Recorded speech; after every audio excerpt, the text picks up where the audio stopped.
What if I told you some of the darkest, strangest stories from Invader Zim? Were never allowed to air. Nickelodeon shut the show down before the public could ever see them. But the scripts and the unsettling descriptions survived. And today, we're opening the vault.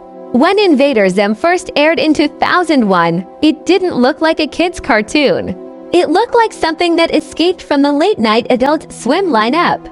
It was gross, it was paranoid, and it constantly made fun of humanity. Fans loved it, critics were confused, and Nickelodeon got nervous. On top of that, the show was expensive. Every episode used advanced animation techniques for its time. Combine that with low ratings, complaints from parents, and dark subject matter. And Nickelodeon canceled it after only 27 episodes.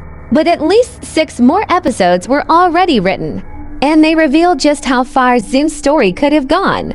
Top of the line, Professor Membrane built a perfect invader, a robot copy of Zim. Only this one actually works. Fans believe it was meant as a meta-commentary. That Nickelodeon wanted a better Zim, one that wasn't so disturbing. Ironically, the fake Zim outperforms the real one, a joke that may have hit too close to home for the network. Mopiness of Doom. This episode was written but never produced, and it might be the darkest of them all. Doom becomes so depressed, he abandons his fight against Zim completely.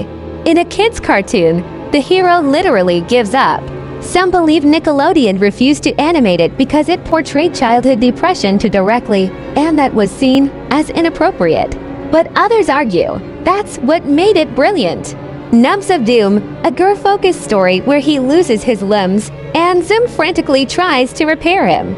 At first, it sounds like slapstick comedy, but remember, this is Zim. It almost certainly would have devolved into body horror and malfunctioning robot carnage. The trial. Planned as the season 2 finale, Zim finally returns to the Urkin Empire. But instead of being celebrated, he's put on trial for being the worst invader ever. This episode would have revealed massive secrets about the tallest, and maybe even the true plan behind Zim's mission. It's considered the greatest what-if of the series.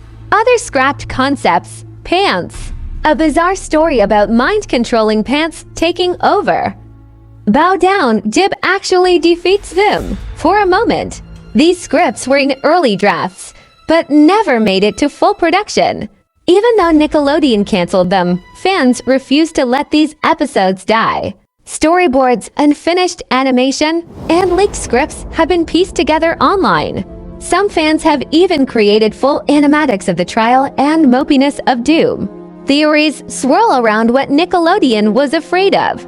Was it simply the cost? Or did they see Zim's tone, paranoia, failure, depression, alienation, as a little too real for children? It's almost ironic. A show about an alien invader failing miserably ended up being sabotaged by its own network. Years later, Invader Zim crawled back from the grave. In 2019, Netflix released Enter the Florpus, a movie continuation that leaned even harder into the chaos. But those lost episodes, they were never revived. They remain trapped in production limbo, haunting the fandom like ghost signals from a canceled transmission. So here's the real question.